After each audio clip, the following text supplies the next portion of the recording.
সমস্ত প্রশংসা মহান আল্লাহ পাক রব্বুল আলামিনের জন্য, যিনি অত্যন্ত দয়ালু ও মেহেরবান।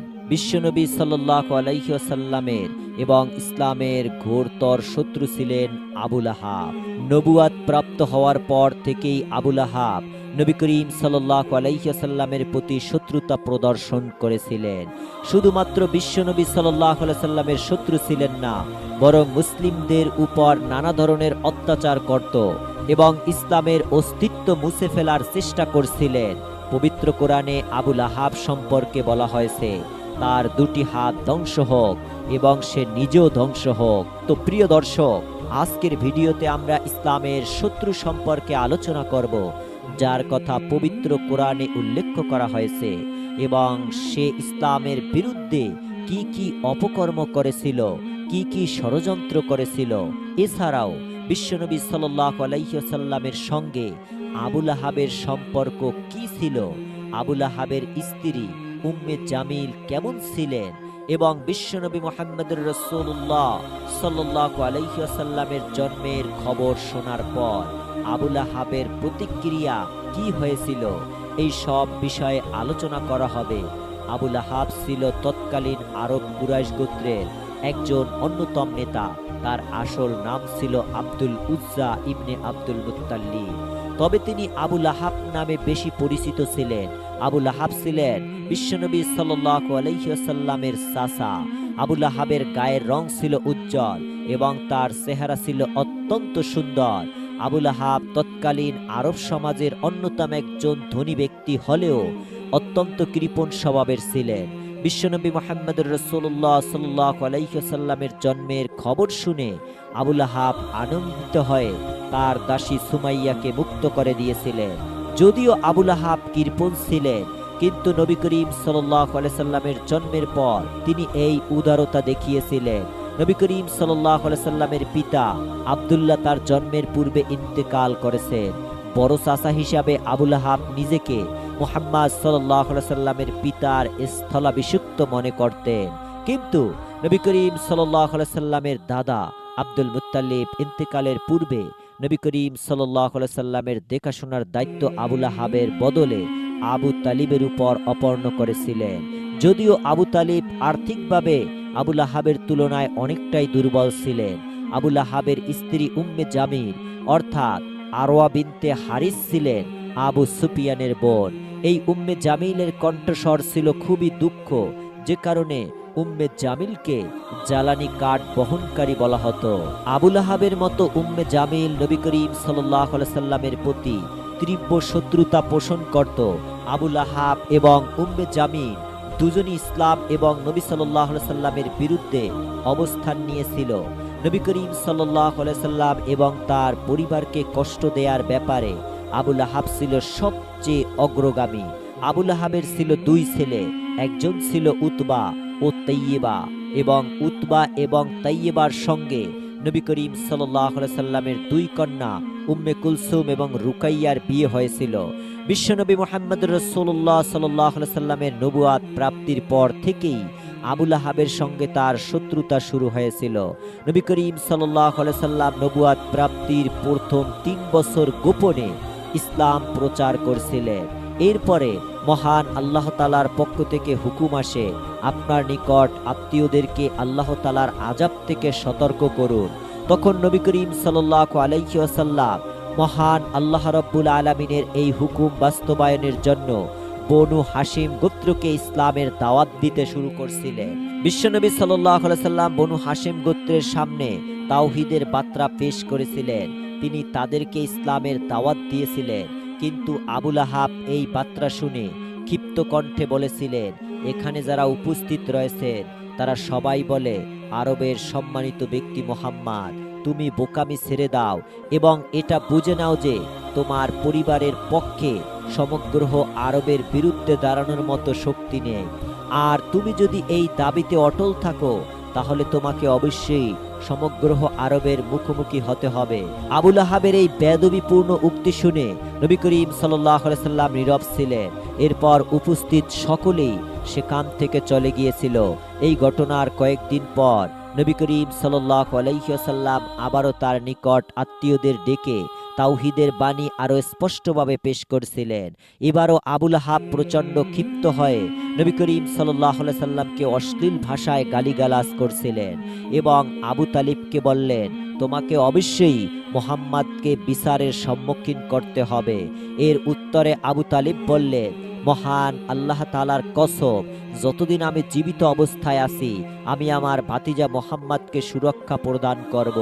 এবং দ্বিতীয় দাওয়াতের মাধ্যমে নবী করিম সাল্লাল্লাহু আলাইহি সাল্লাম বুঝতে পেরেছিলেন বনু হাশেম গোত্রের মধ্যে অত্যন্ত একজন ব্যক্তি অর্থাৎ আবু তালিব রয়েছে, যার উপর নবী করিম সাল্লাল্লাহু আলাইহি সাল্লাম ভরসা করতে পারেন।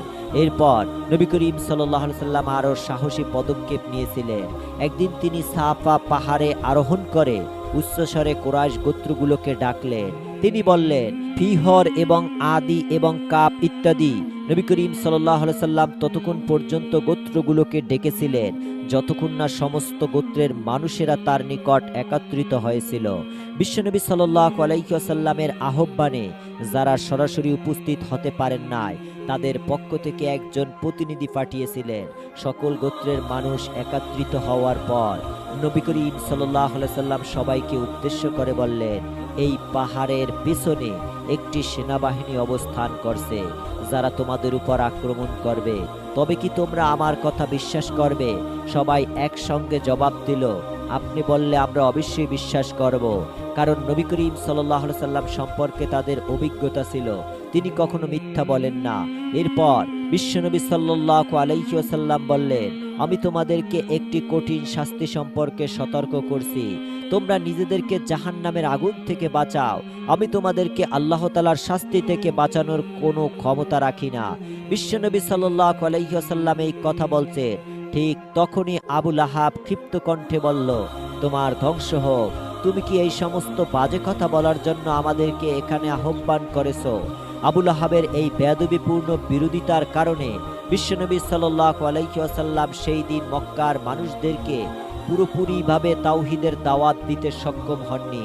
তবে এই ঘটনার একটি ইতিবাচক দিক ছিল যে নবী করিম সাল্লাল্লাহু আলাইহি ওয়াসাল্লাম আরবের গোত্রসমূহকে ইসলামের দাওয়াত সম্পর্কে তখন ধারণা দিতে পেরেছিলেন, যার ফলে নবী করিম সাল্লাল্লাহু আলাইহি সাল্লামের আহ্বান মক্কার প্রায় প্রতিটি ব্যক্তির কানে পৌঁছে গিয়েছিল এবং মানুষ তাওহীদের বার্তা সম্পর্কে তখন জানতে পেরেছিল।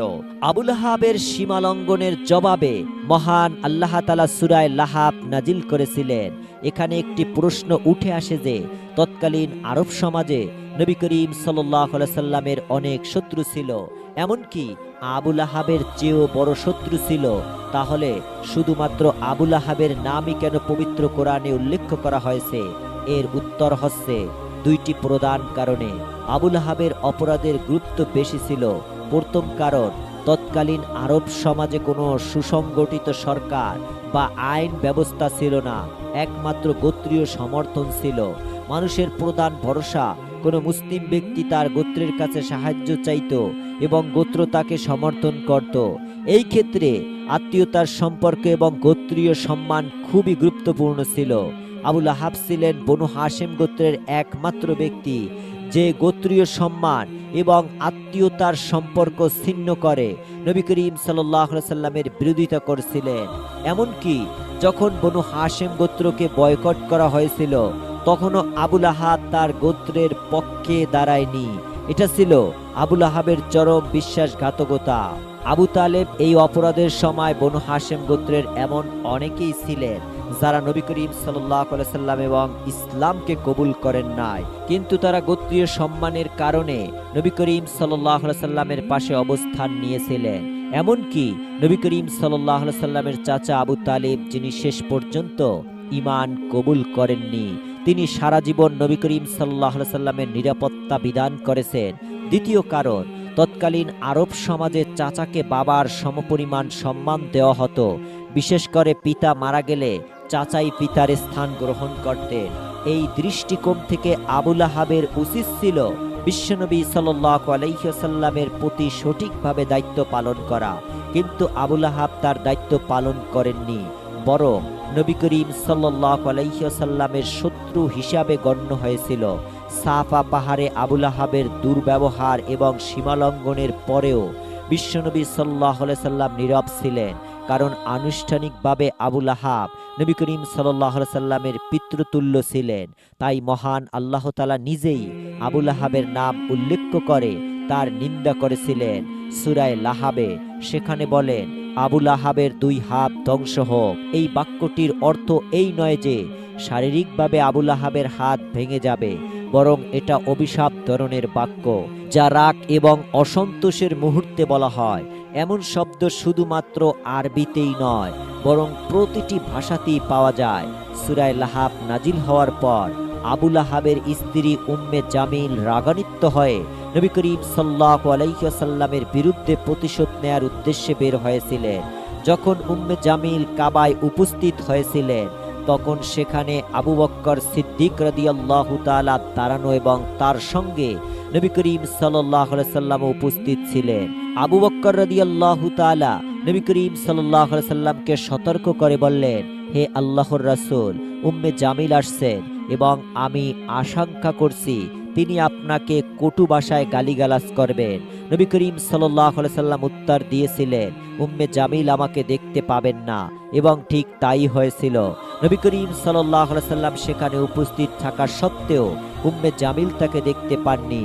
উম্মে জামিল আবু বকর সিদ্দিককে বললেন, আমি শুনেছি তোমার সঙ্গী মুহাম্মদ আমার বিরুদ্ধে নিন্দা করেছে। আবু বকর বললেন, কাবার মালিকের কসম, তিনি আপনার বিরুদ্ধে কোনো নিন্দা করেননি, তিনি কেবল পবিত্র কোরআন তেলাওয়াত করছেন। এরপর উম্মে জামিল ফিরে গিয়েছিল। আবু উমার বিন আব্দুল্লাহ থেকে বর্ণিত, নবী করিম সাল্লাল্লাহু আলাইহি সাল্লামের 4 জন কন্যা ছিলেন। তারা হচ্ছেন জয়নব, রুকাইয়া, উম্মে কুলসুম এবং ফাতেমাতুজ জোহরা। ফাতেমা রাদিয়াল্লাহু তাআলা আনহা আবু লাহাবের পুত্র উতবার সঙ্গে বিবাহ বন্ধনে আবদ্ধ হয়েছিলেন এবং উম্মে কুলসুম আবু লাহাবের অপর পুত্র উতবার সঙ্গে বিবাহ বন্ধনে আবদ্ধ হয়েছিলেন। সূরা লাহাব নাজিল হওয়ার পর আবু লাহাব তার পুত্রদেরকে নবী করিম সাল্লাল্লাহু আলাইহি সাল্লামের কন্যাদের তালাক দেওয়ার নির্দেশ দিয়েছিলেন। এই ঘটনা নবী করিম সাল্লাল্লাহু আলাইহি সাল্লাম এবং তার পরিবারের প্রতি আবু লাহাবের শত্রুতা এবং বিদ্বেষর একটি উল্লেখযোগ্য দৃষ্টান্ত। এবং উম্মে কুলসুম উতাইবার স্ত্রী ছিলেন। সূরা লাহাব নাজিল হওয়ার পর আবু লাহাব এবং তার স্ত্রী উম্মে জামিল তার পুত্রদ্বয়কে মুহাম্মদ সাল্লাল্লাহু আলাইহি সাল্লামের কন্যাদেরকে তালাক দেওয়ার নির্দেশ দিয়েছিলেন। আবু লাহাব বললেন, যদি তোমরা মুহাম্মাদের কন্যাদেরকে তালাক প্রদান না করো, তবে আমি তোমাদেরকে পুত্র হিসাবে স্বীকার করব না। এরপর উতবা এবং তার ভাই উভয়ে রুকাইয়া এবং উম্মে কুলসুমকে তালাক দিয়েছিলেন। এরপর উসমান রাদিয়াল্লাহু তাআলা রুকাইয়াকে বিয়ে করেন। রুকাইয়া রাদিয়াল্লাহু তাআলা উসমান রাদিয়াল্লাহু তাআলা আল্লাহর পথে হাবশায় হিজরত করেন এবং সেখানে তাদের একটি পুত্র সন্তান জন্মগ্রহণ করেন, যার নাম রাখা হয় আব্দুল্লাহ। সন্তানের নাম অনুসারে উসমান রাদিয়াল্লাহু তাআলা আবু আব্দুল্লাহ কুনিয়াত লাভ করেন। হিজরতের প্রথম বছরে যখন রাসূলুল্লাহ সাল্লাল্লাহু আলাইহি ওয়াসাল্লাম বদর যুদ্ধে যাওয়ার প্রস্তুতি নিচ্ছিলেন, তখন তার কন্যা রুকাইয়া রাদিয়াল্লাহু তাআলা আনহা গুরুতর অসুস্থ ছিলেন। তাই উসমান রাদিয়াল্লাহু তাআলা নবী করিম সাল্লাল্লাহু আলাইহি সাল্লামের নির্দেশ অনুযায়ী বদর যুদ্ধে অংশ না নিয়ে রুকাইয়ার পাশে থেকে তার সেবা যত্ন করেন। সেই বছরই অসুস্থতার কারণে রুকাইয়া রাদিয়াল্লাহু তাআলা ইন্তেকাল করেন। রুকাইয়া রাদিয়াল্লাহু তাআলা এর ইন্তেকালের পর নবী করিম সাল্লাল্লাহু আলাইহি ওয়াসাল্লাম উসমান রাদিয়াল্লাহু তাআলার সঙ্গে তার আরেক কন্যা উম্মে কুলসুমের বিয়ে সম্পন্ন করেন। এই বিবাহ হিজরতের 3য় বছরে রবিউল আউয়াল মাসের অনুষ্ঠিত হয় এবং তার বাসর হয় জামাতিউস সানি মাসে। তবে তাদের ঘরে কোনো সন্তান জন্মগ্রহণ করেনি। উম্মে কুলসুম রাদিয়াল্লাহু তাআলা 9ম হিজরিতে ইন্তেকাল করেন এবং রাসূলুল্লাহ সাল্লাল্লাহু আলাইহি ওয়াসাল্লাম নিজে তার জানাজা নামাজ পড়ান। নবী করিম সাল্লাল্লাহু আলাইহি সাল্লামের কন্যাদের আবু লাহাবের পুত্রদের সঙ্গে বিয়ে নিয়ে কিছু প্রশ্ন দেখা দিতে পারে। এই বিষয়ে আলাদাভাবে আলোচনা করা যেতে পারে, তবে এই সন্দেহের কোনো যৌক্তিকতা নেই। কারণ ইসলামের প্রাথমিক পর্যায়ে মুসলিম পুরুষদের জন্য কাফের নারী এবং মুসলিম নারীর জন্য কাফের পুরুষদের বিবাহ হারাম ছিল না। তবে পরবর্তীকালে এই ব্যবস্থাকে হারাম করা হয়েছিল। যখন পবিত্র কোরআন নির্দিষ্ট আয়াত নাজিল হয়েছিল, তখন মুসলিমরা কাফের নারীদের তালাক দিয়েছিল। মহান আল্লাহ তাআলা বলেন, হে ঈমানদারগণ, যখন মুমিন নারীরা হিজরতের মাধ্যমে তোমাদের কাছে আসে, তখন তোমরা তাদের পরীক্ষা করো নিশ্চয়ই মহান আল্লাহ তাআলা তাদের ঈমান সম্পর্কে অবগত রয়েছেন। কিন্তু যদি তোমরা তাদেরকে মুমিন হিসাবে পাও তবে তাদের কাফিরদের কাছে ফিরিয়ে দিও না, তারা কাফিরদের জন্য হালাল নয়। আর কাফিররা যেই খরচ করেছে তাদের ফেরত দাও। সেই নারীদেরকে মোহর দিয়ে বিবাহ করলে তোমাদের কোনো গুনাহ হবে না, এবং কাফির নারীদের মোহর এবং তোমরা যা খরচ করছো তা ফেরত না দাও, আর কাফির রাজা খরচ করেছে তা ফেরত দাও।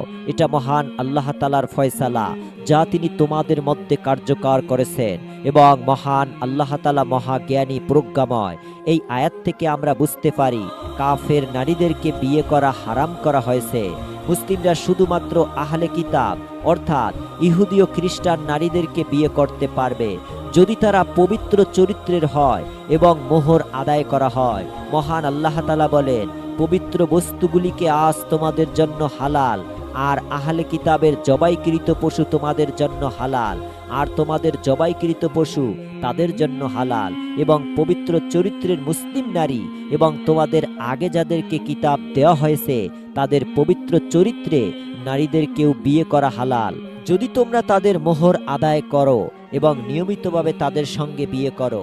এটা এমন নয় যে তোমরা বিচার করবে কিংবা গোপনে সম্পর্ক স্থাপন করবে।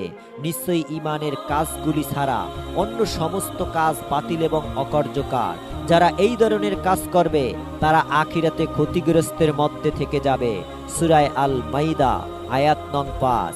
ইসলামের প্রাথমিক যুগে মুসলিম পুরুষরা মুশরিক নারীদের সঙ্গে এবং মুসলিম নারীরা মুশরিক পুরুষদের সঙ্গে বিবাহ বন্ধনে আবদ্ধ হতে পারতেন। তবে পবিত্র কোরআনে এই আয়াতের দ্বারা এই বিধান রহিত করা হয়েছিল। এর ফলে মুসলিমদের সঙ্গে কাফেরদের বিয়ে বন্ধ হয়েছিল। উদাহরণস্বরূপ উমর ইবনুল খাত্তাব রাদিয়াল্লাহু তাআলা সেই সময় মক্কায় 2 জন মুশরিক নারীকে তালাক দিয়েছিলেন।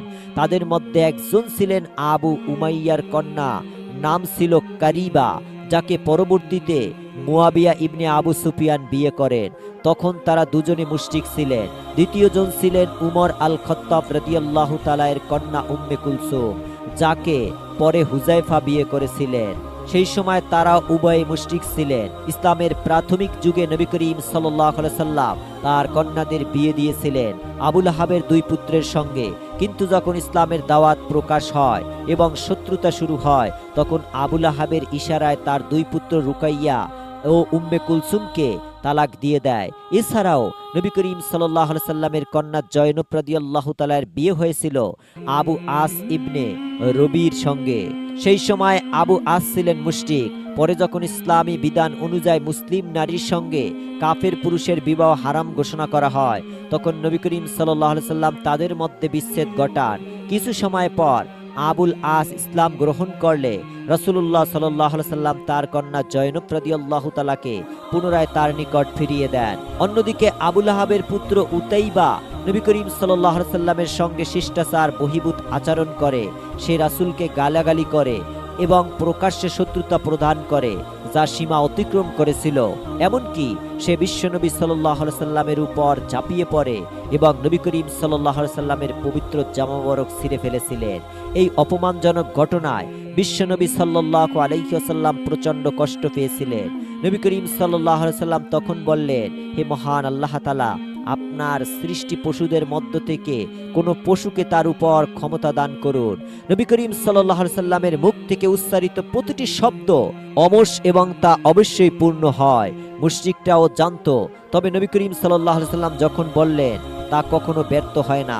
এরপর আবু লাহাব এবং তার পুত্র উতাইবা একটি বাণিজ্যিক কাফেলার সঙ্গে সিরিয়ার দিকে যাত্রা শুরু করেছিলেন। যাত্রাপথে জারা নামক স্থানে কাফেলাটি রাত কাটানোর জন্য থেমেছিল। সেই স্থানের লোকেরা আবু লাহাবকে সতর্ক করে বলেছিলেন, আশেপাশে বন্য পশুর উপস্থিতি রয়েছে, তাই সাবধান থাকতে হবে। তখন আবু লাহাবের স্মরণ হয়েছিল নবী করিম সাল্লাল্লাহু আলাইহি সাল্লামের সেই বদদোয়ার কথা, যেখানে তিনি উতাইবাকে ধ্বংসের জন্য মহান আল্লাহ তাআলার কাছে দোয়া করেছিলেন। তখন আবু লাহাব কাফেলার লোকদেরকে বলল, হে লোকেরা, আব্দুল্লাহর পুত্র মুহাম্মদ আমার পুত্র উতাইবার ধ্বংসের জন্য দোয়া করেছিল। আমার আশঙ্কা হচ্ছে কোনো বন্য পশু উতাইবাকে আক্রমণ করতে পারে। তোমরা সবাই মিলে বাণিজ্যিক পণ্য এক স্থানে জমা করো এবং তার উপর উতাইবার বিছানা পেতে দাও। এবং তারপর সবাই তার চারপাশে ঘুমিয়ে পড়ো, যাতে উতাইবা নিরাপদে থাকে। কাফেলার লোকেরা আবুল আহাবের কথা মতো উতাইবার সুরক্ষার জন্য পূর্ণ ব্যবস্থা নিচ্ছিলেন এবং সবাই নিশ্চিন্তে ঘুমিয়ে পড়েছিলেন। কিছুক্ষণ পর সেখানে একটি সিংহ এসে উপস্থিত হলো, কিন্তু সিংহটি কাউকে আক্রমণ না করে ঘুমন্ত লোকদের সরাতে শুরু করলো এবং এগিয়ে যেতে লাগলো। সিংহটি কাউকে সামান্য পরিমাণ আছর দিচ্ছিল না, যা থেকে বুঝতে পারা যায় সিংহটি ক্ষুধার্ত ছিল না। সিংহটি সবাইকে শুকতে শুকতে শেষ পর্যন্ত উতাইবার কাছে পৌঁছে গেলেন। উতাইবাকে রক্ষা করার জন্য একটি উঁচু স্থানে রাখা হয়েছিল, কিন্তু সিংহটি বাণিজ্যিক পণ্যের উপর লাফ দিয়ে উঠে আবার বিছানায় চলে গেল। সিংহটি হঠাৎ রক্তপিপাসু হয়ে উঠল এবং তার ধারালো দাঁত দিয়ে উতাইবার মাথা চেপে ধরল। কাফেলার সমস্ত লোক জেগে উঠছিল, কিন্তু সিংহর ভয়ানক গর্জনে কেউ সামনে আগাতে সাহস পায়নি। আবুল আহাব চিৎকার করছিল, কিন্তু সিংহটি উতাইবার মাথা ছিঁড়ে ফেলল। উতাইবা যন্ত্রণায় কুকরে মারা গেল। মজার বিষয় হচ্ছে, সিংহটি উতাইবার রক্ত পান করে নাই, বরং তার গোস্ত খায় নাই, শুধুমাত্র তার মাথা ছিঁড়েছিল। এরপর সিংহটি হঠাৎ করে সেখান থেকে চলে গেল। লোকেরা সিংহটিকে খুঁজতে লাগলো, কিন্তু এই সিংহের আর সন্ধান পাওয়া যায়নি। তারিক ইবনে আব্দুল্লাহ আল মাহাবি থেকে বর্ণিত, আমি একদিন বাজারে আল্লাহ রাসূলকে দেখেছিলাম। আল্লাহ রাসূল সাল্লাল্লাহু আলাইহি সাল্লাম তখন জুব্বা পরিহিত অবস্থায় ছিলেন এবং উচ্চস্বরে লোকদেরকে বলছিলেন, হে লোকেরা, তোমরা বলো আল্লাহ তাআলা ছাড়া আর কোনো উপাস্য নেই, তবে তোমরা সফল কাম হতে পারবে। এমন সময় এক ব্যক্তি নবী করিম সাল্লাল্লাহু আলাইহি সাল্লামের পেছনে পাথর ছুঁড়ে মারছিল, যার ফলে মুহাম্মদ সাল্লাল্লাহু আলাইহি সাল্লামের পায়ের নিচের অংশ এবং গোড়ালি রক্তাক্ত হয়েছিল। সেই ব্যক্তি লোকদেরকে বলছিল, হে লোকেরা, তোমরা এই ব্যক্তির কথা শুনবে না, সে একজন মিথ্যাবাদী। আল মুহুরি ও তালা হুন্দু জিজ্ঞাসা করলেন, এই ব্যক্তিকে? লোকেরা উত্তরে বলল, তিনি হলেন বনু হাশেম গোত্রের আব্দুল্লাহর এতিম পুত্র। বাজারে নবী করিম সাল্লাল্লাহু আলাইহি সাল্লামকে ঘিরে লোকেরা জামায়াত হতে শুরু করছিলেন এবং নবী করিম সাল্লাল্লাহু আলাইহি সাল্লাম লোকদেরকে বলেছিলেন, হে লোকেরা, তোমরা বলো আল্লাহ তাআলা ছাড়া আর কোনো উপাস্য নেই, তবে তোমরা সফল কাম হবে। তখন নবী করিম সাল্লাল্লাহু আলাইহি সাল্লামের পেছনে একজন উজ্জ্বল চেহারার লোক দাঁড়িয়েছিল, যার মাথায় চুলের জুটি গাঁথা উঁচু ছিল। সেই লোকদের বলছিল, এই ব্যক্তি মুহাম্মদ, ধর্মহীন ও মিথ্যাবাদী। নবী করিম সাল্লাল্লাহু আলাইহি সাল্লাম যেখানেই যেতেন, সেই ব্যক্তি তার পেছনে পেছনে যেত এবং লোকদেরকে তার বিরুদ্ধে উস্কে দিত। যখন কেউ রাসূলুল্লাহ সাল্লাল্লাহু আলাইহি সাল্লামের বিষয়ে জানতে চাইতো, তখন সে বলতো সে একজন মিথ্যাবাদী, লোকদের বিভ্রান্ত করছে। এবং এক ব্যক্তি আল্লাহ রাসূল সম্পর্কে জানতে চাইলে লোকেরা বলল, তিনি মুহাম্মদ, বনু হাশেম গোত্রে আব্দুল্লাহর এতিম পুত্র। আর যেই ব্যক্তি তার বিরুদ্ধে অপপ্রচার করছিল, সে ছিল নবী করিম সাল্লাল্লাহু আলাইহি সাল্লামের চাচা আবুল আহাব। চাচা হওয়া সত্ত্বেও আবুল আহাব রাসূল সাল্লাল্লাহু আলাইহি সাল্লামের প্রতি চরম শত্রুতা প্রদর্শন করত এবং দাওয়াতের পথে প্রতিবন্ধকতা সৃষ্টি করত। আবুল আহাবের শত্রুতা এতটাই তীব্র ছিল যে অন্যান্য শত্রুদের আবুল আহাবের তুলনায় খুবই তুচ্ছ মনে হতো। ইসলামের শত্রুতা বা কুফুরের 4টি স্তর রয়েছে। প্রথম স্তর হচ্ছে গুরু, অর্থাৎ যারা ইসলাম কবুল করে নাই, কিন্তু ইসলাম বা নবী করিম সাল্লাল্লাহু আলাইহি সাল্লামের কোনো ক্ষতি করে নাই। এই ব্যক্তিদের মধ্যে প্রথম নাম হচ্ছে আবু তালিব। তিনি ইসলাম কবুল না করলেও নবী করিম সাল্লাল্লাহু আলাইহি সাল্লামকে সর্বোত্তক সাহায্য এবং সমর্থন করতেন। তার মহানুভবতা এবং দৃঢ় চরিত্রের কথা সকলেই জানেন। আরেকজন উল্লেখযোগ্য ব্যক্তি হচ্ছেন মতিন বিন আদি। তিনি ইসলাম গ্রহণ না করলেও নবী করিম সাল্লাল্লাহু আলাইহি সাল্লামের প্রতি তার ভূমিকা ছিল অত্যন্ত গুরুত্বপূর্ণ। যখন বিশ্বনবী সাল্লাল্লাহু আলাইহি সাল্লাম ফিরে মক্কায় প্রবেশ করতে চেয়েছিলেন, তখন আরবের কিছু গোত্র নবী করিম সাল্লাল্লাহু আলাইহি সাল্লামকে হত্যার পরিকল্পনা করেছিলেন। এমন বিপজ্জনক পরিস্থিতিতে মতিন বিন আদি নবী করিম সাল্লাল্লাহু আলাইহি সাল্লামকে নিজের সুরক্ষা দিয়ে মক্কায় প্রবেশ করিয়েছিলেন। তার এই মহানুভবতা ও সাহসিকতা চিরস্মরণীয়। বদরের যুদ্ধের সময় যখন 70 জনের বেশি কাফের বন্দী হয়েছিল, তখন নবী করিম সাল্লাল্লাহু আলাইহি সাল্লাম বলছেন, যদি মতি বিন আদি জীবিত থাকতেন এবং এই বন্দীদের মুক্তির ব্যাপারে অনুরোধ করতেন, তাহলে আমি সবাইকে মুক্তি দিয়ে দিতাম। নবী করিম সাল্লাল্লাহু আলাইহি সাল্লামের এই কথায় মতি বিন আদির অবদানের গুরুত্ব ফুটে উঠেছিল। আবু তালেব এবং মতি বিন আদির মতো ব্যক্তিরা কুফরিতে থাকা সত্ত্বেও তাদের চরিত্রের মহানুভবতা এবং দৃঢ় প্রশংসনীয়, কিন্তু দুর্ভাগ্যবশত তারা ইসলাম কবুল করে নাই। দ্বিতীয় স্তরের শত্রুরা ইসলাম এবং নবী করিম সাল্লাল্লাহু আলাইহি সাল্লামের প্রতি তীব্র শত্রুতা পোষণ করত এবং তা পূর্ণ নিষ্ঠা ও সাহসিকতার সঙ্গে প্রকাশ করত। তাদের শত্রুতা ছিল বংশগত, গোত্রগত এবং ব্যক্তিগত, তবে তাদের এই শত্রুতার কোনো যুক্তিসঙ্গত কারণ ছিল না। কিন্তু তাদের মধ্যে মুনাফিকি, ভীরুতা, নিচতা এবং কাপুরুষতার মতো নিকৃষ্ট গুণাবলী বিদ্যমান না। এদের মধ্যে আবু জাহেল এবং উতবার নাম বিশেষভাবে উল্লেখযোগ্য। আবু জাহেল কখনো পিঠ দেখিয়ে পালাননি, বরং যুদ্ধের ময়দানে সরাসরি লড়াইয়ের আহ্বান করতেন। তার সাহসিকতা এতটাই প্রসিদ্ধ ছিল যে তিনি নিজেই বলতেন, বনু হাশেম যে দস্তারখানা সাজিয়েছে আমরা তাদের চেয়েও ভালোভাবে সাজিয়েছি। এই দুইজন ব্যক্তি তাদের চরিত্রে দুর্দান্ত উৎকৃষ্ট গুণবলীর অধিকারী। এর সবচেয়ে বড় প্রমাণ হচ্ছে নবী করিম সাল্লাল্লাহু আলাইহি সাল্লামের সেই দোয়া, যেখানে তিনি ইসলামের অগ্রগতির জন্য উমর ইবনে খাত্তাব রাদিয়াল্লাহু তাআলা অথবা আবু জাহেল এই দুইজনের মধ্য থেকে একজনকে চেয়েছিলেন। এই দুইজন ব্যক্তি যদি ইসলাম কবুল করতেন তবে তারা নিঃসন্দেহে উমর ইবনুল খাত্তাব এবং হামজার আদালত লালুর মতো উচ্চ মর্যাদা সম্পন্ন সাহাবী হিসাবে প্রতিষ্ঠিত হতে। ইসলামের শত্রুতায় তৃতীয় পর্যায়ে এমন ব্যক্তিরা ছিলেন যারা শুধুমাত্র ইসলামের বিরোধিতা করেন নাই, বরং তাদের চরিত্র নিকৃষ্ট ছিল। তারা সত্যকে চিনতে পারার পরেও মুনাফিকি করে তা মানতে অস্বীকার করত। ভীরুতা এবং কাপুরুষতার কারণে তারা সরাসরি লড়াই এড়িয়ে যেত এবং মিষ্টি কথায় আঘাত করতে পছন্দ করত। পবিত্র কোরআনে এই ধরনের মুনাফিক ও নিকৃষ্ট চরিত্রের ব্যক্তিদের বিস্তারিত আলোচনা করা হয়েছে। এদের মধ্যে প্রথম সারির নাম হলো ওয়ালিদ ইবনে মুগিরা। সে ছিল একজন মুনাফিক। যদি সে ইসলাম কবুল করত তবে সে নিশ্চিতভাবেই আব্দুল্লাহ ইবনে উবাইরের মতো হতো এবং এই আব্দুল্লাহ ইবনে উবাই ছিলেন মুনাফিকদের সর্দার। শেষ পর্যায়ে এমন এক ব্যক্তির কথা বলা হয় যার শত্রুতা, মুনাফিকি, নিচুতা, কাপুরুষতা এবং হিংসা সবচেয়ে বেশি প্রকাশ পেয়েছে। তার মধ্যে কোনো সম্মানবোধ বা প্রতিবেশীর প্রতি দয়া ছিল না। নবী করিম সাল্লাল্লাহু আলাইহি সাল্লামের পুত্র আবুল কাশেম ইন্তেকাল করার পর সেই ব্যক্তি প্রকাশ্যে আনন্দ করেছিলেন। সামাজিকভাবে সেই ব্যক্তি এতটাই নিম্ন স্তরে নেমে গিয়েছিলেন যে কাবাগরে বাইতুল মালের খাজানি থাকা অবস্থায় সে সোনার হরিণ চুরি করেছিল, যা কাবায় নজরানা হিসাবে দেওয়া হতো। এই কারণে সে মক্কায় হরিণ চোর নামে কুখ্যাত হয়। তার কাপুরুষতা, হিংসা, মুনাফিকি এবং নিকৃষ্ট চরিত্রের কথা তুলে ধরার জন্য পবিত্র কোরআনে তার নাম উল্লেখ কর তার ধ্বংসকে অনিবার্য করে তোলা হয়েছে। এই ব্যক্তি আর কেউ নয়, তিনি হলেন বনু হাশেম গোত্রের অন্যতম নেতা এবং নবী করিম সাল্লাল্লাহু আলাইহি ওয়াসাল্লামের চাচা আবু লাহাব। নবী করিম সাল্লাল্লাহু আলাইহি ওয়াসাল্লামের চাচা এবং প্রতিবেশী আবু লাহাব তার ঐতিহ্য এবং মূল্যবোধের প্রতি অনুগত ছিল না এবং তার কোনো ভালো গুণ ছিল না। যখন কুরাইশরা দেখল তাদের সমস্ত রকম বিরোধিতার পরেও ইসলাম গ্রহণকারীর সংখ্যা খুব দ্রুত বৃদ্ধি পাচ্ছে এবং মুসলিমদের বিরুদ্ধে তাদের সমস্ত অপকৌশল ব্যর্থ হচ্ছে, তখন তারা নতুন এবং আরো কঠোর পরিকল্পনা করেছিল। তবে হামজা এবং উমর ইবনুল খাত্তাব ইসলাম গ্রহণের পর তাদের সেই সমস্ত পরিকল্পনা ব্যর্থ হয়েছিল। যখন কুয়াশা দেখল নবী করিম সাল্লাল্লাহু আলাইহি সাল্লামের কিছু পরিমাণ সাহাবী হাবশায় হিজরত করে শান্তিতে বসবাস করছে এবং মক্কায় হামজা ও উমর আদালতু লালুর মতো সাহসী যোদ্ধারা ইসলাম কবুল করছেন, তখন তারা নবী করিম সাল্লাল্লাহু আলাইহি সাল্লামকে হত্যার পরিকল্পনা করেছিল।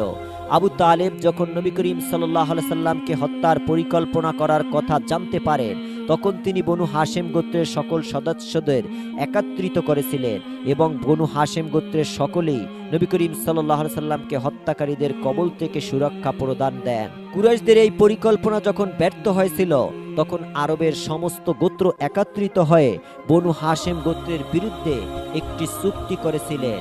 এই চুক্তিতে তারা সিদ্ধান্ত নিয়েছিলেন যে আরবের কোনো গোত্র বনু হাশেম গোত্রের সঙ্গে কোনো ধরনের লেনদেন, বিয়ে শাদী বা সম্পর্ক রাখবে না, যতক্ষণ না পর্যন্ত তারা আব্দুল্লাহর এতিম পুত্র মোহাম্মদকে আমাদের হাতে সম্পন্ন না করে। কুরাইশরা এই চুক্তি লিখে টাঙ্গিয়ে রেখেছিল। এই চুক্তি লিখেছে মনসুর বিন ইকরাম। নবী করিম সাল্লাল্লাহু আলাইহি সাল্লাম এই মনসুর বিন ইকরামের বিরুদ্ধে বদলা করেছিলেন, যার ফলে মনসুর বিন ইকরামের আঙ্গুল একেবারে অসাড় হয়ে গিয়েছিল। এই চুক্তির ফলে বনু হাশেম গোত্রকে তিনি বছর যাবৎ কঠিন অবরোধের মধ্যে থাকতে হয়েছিল। এই সময়ে তারা চরম ক্ষুধা, দুর্ভোগ এবং কষ্টের মুখোমুখি হয়েছিল। এই সময়ে তাদের কাছে খাদ্য বা পানি কোনো কিছুই পৌঁছানো যেত না। কেউ গোপনে সাহায্য করলে তাকেও কঠিন শাস্তির মুখোমুখি হতে হতো। অবশেষে কিছু সাহসী ব্যক্তি এই জুলুমের বিরুদ্ধে আওয়াজ তুলে দলিলটি ছিঁড়ে ফেলার আহ্বান জানিয়েছিলেন।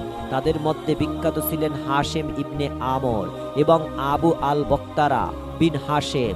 যখন বয়কটের দলিলটি নামানো হয়েছিল তখন দেখা গিয়েছিল মহান আল্লাহ তাআলার পবিত্র নাম ছাড়া বাকি সমস্ত লেখা পোকায় খেয়ে ফেলেছিল। এই ঘটনার পর বয়কট শেষ হয়েছিল। এই সময় বনু হাশেম গোত্রকে চরম ক্ষুধা ও কষ্ট সহ্য করতে হয়েছিল। তারা বাবলা এবং কুল গাছের পাতা আহার করে তাদের জীবন ধারণ করতেন। এমনকি তাদের দরকারি কাজে ছাগলের মল পর্যন্ত ব্যবহার করতে হয়েছিল। নবী করিম সাল্লাল্লাহু আলাইহি ওয়াসাল্লাম ওই সময় অবরুদ্ধ অবস্থায় ছিলেন।